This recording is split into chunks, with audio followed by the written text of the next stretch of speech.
Panic at the Disco are a band, kind of, I guess.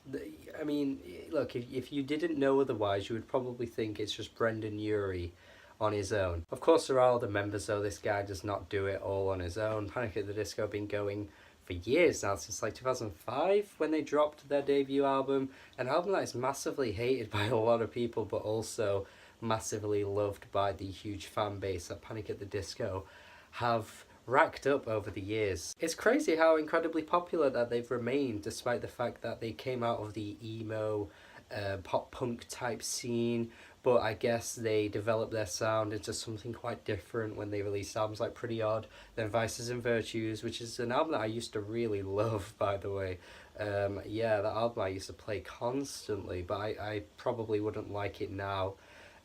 Going back to it, you know, seven years later, when I don't really listen to that kind of stuff anymore. Not really my scene anymore, but back in the day, Panic was my shit. And to be honest, they were able to transform their sound without making it look like they were just full on selling out like Fall Out Boy did, because that was exactly how Fall Out Boy ended up. I think there's always been an artistic merit to what Panic at the Disco have done, as opposed to just appealing to, you know, that kind of teen fandom for the sake of it. You know, I think Fall Out Boy ended up doing that. However, though, I haven't really liked anything that they put out for years, and some of their singles off of recent albums, I mean, even tracks from the Too Rare to Live, Too Young to Die, or whatever it's called.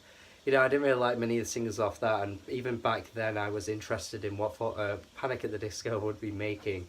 But, you know, since then, Death of a Bachelor, nah.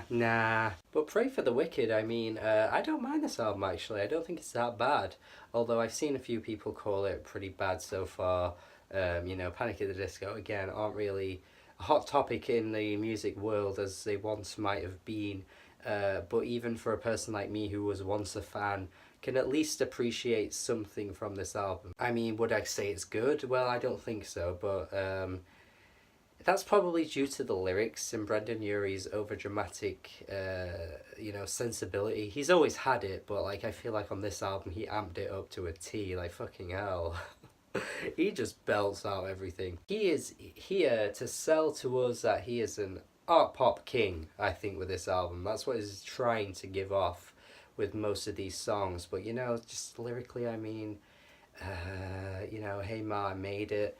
I mean, I guess I appreciate the sentiment, but it's the kind of stuff that just doesn't interest me at all. I mean, I feel like this is a kind of song that only a true Panic at the Disco fan would love, because it's Brendan Urie telling us that, you know, he's made it, but if you're not really someone who's following Panic at the Disco's trajectory, then you're not really going to care, because you're going to be like, well, yeah, you're just another musician that's made it, and that's great.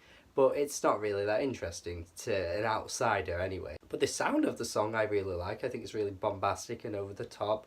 And the horns on this track are pretty dancey and ridiculous, just like Panic at the Disco once were back in the day. I don't mind the sound of this track. But back to the lyrics, I mean, we have tracks like Dancing is Not a Crime. You know, like, oh boy. Dancing's not a crime, you know, unless I'm dancing with you. This is not a song written by a married man. I mean, this cannot be a song written by a married man. Perhaps this is a case of, you know, appealing to that crowd once again. I wouldn't be surprised if that's what this track is going for. But yeah, lyrically it's very weak. You know, One of the Drunks, not really that bothered about it. Fuck a Silver Lining again. It's only because of the epic chorus that I really like here.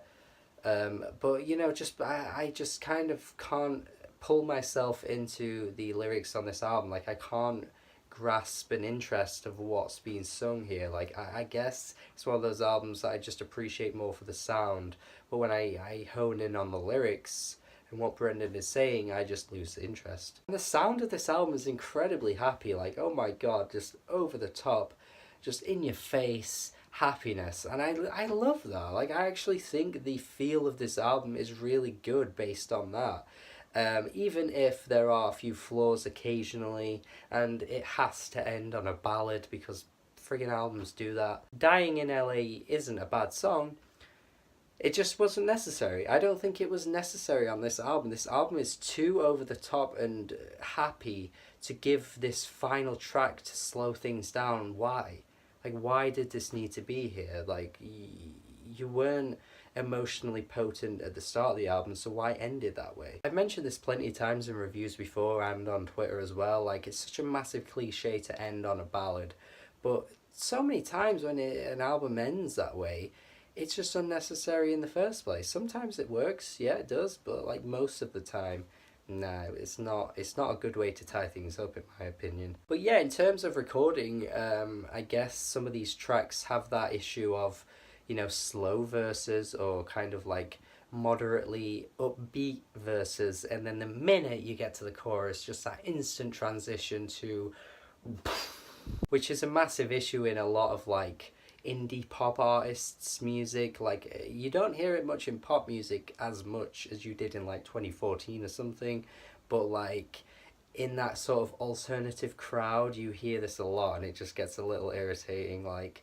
you could just have a good melody and groove from the start of the song. You don't need to amp things up as you get to the chorus. That's a bit of a cop-out, in my opinion. Makes the pacing feel a little bit off on some of these tracks, but otherwise, I mean, the moment you get to the chorus, it is actually the most enjoyable part. But yeah, overall, I guess I would just want to say that there isn't really anything here that I'd ever return to, as much as I do enjoy them in the moment, but those minor issues and gripes that I have makes me feel like there's no reason why I'd ever come back to some of these tracks, you know, with the lyrics and with the pacing and all that kind of stuff. And Brendan Urie's sort of one note delivery, you know, how he kind of just like belts out and then kind of just tones it down, belts out, you know, it gets a little repetitive, even though this album is pretty short. But yeah, I mean, I can't say I enjoy this all that much, but I think it's kind of passable, sort of.